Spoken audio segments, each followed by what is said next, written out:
Alright, welcome back to another TK421 collectibles video. Today, I'm going to have a look at MMS369 Yoda.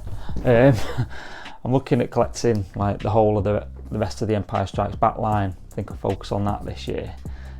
So, it's a good one to start with. Stay tuned to the end of the video as well, or towards the end of the video. I'll tell you my 3 top reasons why I picked this one up. Let's have a look. TK421, why aren't you at your post? Because I'm busy buying collectibles, sir. Okay, so let's have a quick look at the box. So there we go, Yoda MMS369. Picture of the figure. Box is looking in good nick. Got this off eBay. It's in very good condition. And there's the art inlay card. That's probably the pose I'm going to go for. But if I'd pose him up like that, I'm just hoping it doesn't look like he's asleep, obviously, because he looks quite good there. Using the Force. It's obvious he's using the Force, but we'll see how that goes anyway. There he is. That looks great, that. I hope he looks like that in real life. And there he is. Doesn't seem like a pre-owned figure actually. It looks pretty spot on. So let's take a closer look at the accessories. Okay, so what does he come with? So accessory wise, obviously the main bit is the this diorama type base, which is just like a Dagobah swamp and a bit of a tree. Some tree trunk bits, some rocks that obviously we can make look like they're floating using these transparent stick things, so that's looking pretty good. We get a necklace for Yoda. I don't actually remember him wearing that in the film, but it's one of them probably little details that you just don't realise or forget, or I'm not very observant half the time. And then we get this, like a lantern that'll light up, got some batteries to stick in there. Another little bit of, don't even know what that is. It's something for the diorama base anyway, I think it just goes on like that. This is where the crate comes from, I guess, as that's Luke's X-Wing, and he brings off a lot of crates and stuff. And then you got his Yoda's cane.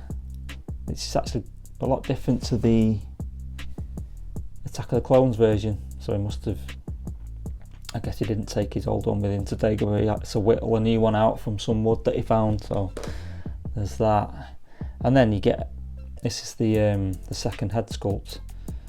Well, that looks, we'll have a closer look at that in a minute, but that looks really good. So yeah, let's have a closer look at the figure.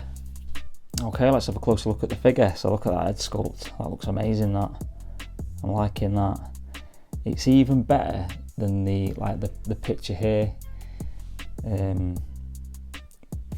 I think, because like the hair, it's actual, that looks like quite plasticky.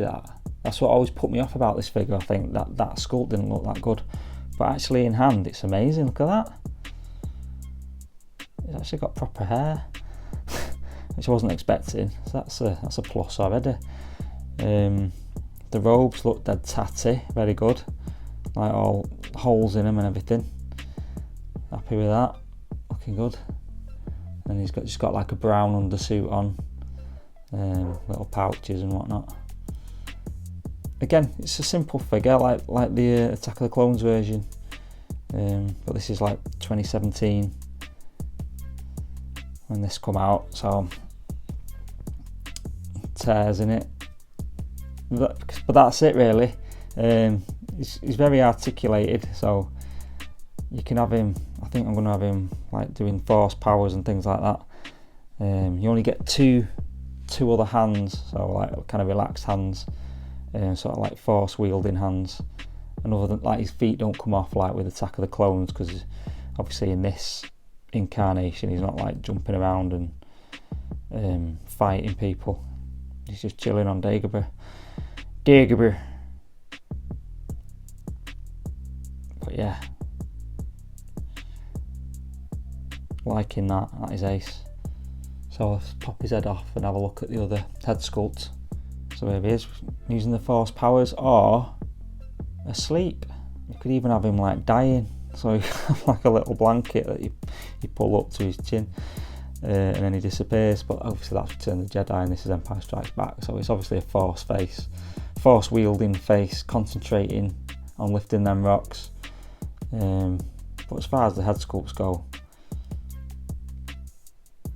it is really good. I didn't realise it'd be that good, so I'm well impressed with that. Again, the hair is like a bit like Attack of the Clones one. You probably shouldn't brush it or mess with it too much, as it'll come out, I think. Like you can see a bit on his robes already. But yeah, I'm well impressed with that. This, like I say, this is the first time I've seen it.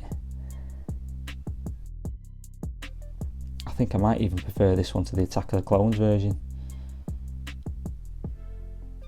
Cool. So to set up the diorama base, you just stick this in, so it's got like a key shape on there. Just pop that in the top like that, and then the floating rocks you just stick on these, so like that. Easy. So in the accessories bit, I said I didn't know what this was, but I remembered now.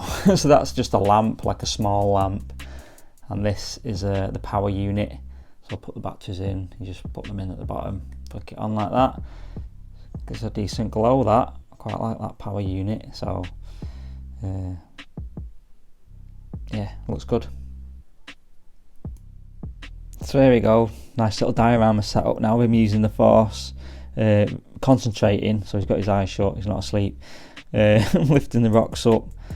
Obviously the transparent things, you could probably figure out a better way of hiding them, but I don't know, it looks pretty decent, that. I like that. Well impressed with the figure so far. Let me know in the comments whether you've got him, and which you prefer, Attack of the Clones or this one. I think I'm definitely preferring this one to Attack of the Clones now I've had it in hand and had a look at it properly. So let's try and switch this pose up a bit and use the other head sculpt. So he's still in a kind of force wielding pose, but not concentrating quite as much, as he's got his eyes open and his walking stick. Trying like to incorporate as many of the accessories as I can. You know, when doing these sort of setups for the display, it's good to try and use everything you can get without it looking too mad. So that looks alright, I think. So yeah, I said at the start there's three main reasons why I wanted to get this. One was to collect all the Empire Strikes Back figures. This is obviously one of the main ones. I liked the Yoda Attack of the Clones one, so I thought this one would probably be good. Didn't quite realise it would be this good. The other reason is it's going to look great with Luke Skywalker in the X-Wing suit, which is due for release this year at some point. So as soon as that comes down, that'll be great. So yeah, hope you like that quick video of Empire Strikes Back Yoda, MMS369. I'm going to do some more poses with it now, I think, but he's quite fiddly to pose, like you know how he stands on the base, because the base is quite uneven and the stick keeps falling out and blah blah blah. But other than that, it's an amazing figure. Thanks for watching. See you in the next video. Take care.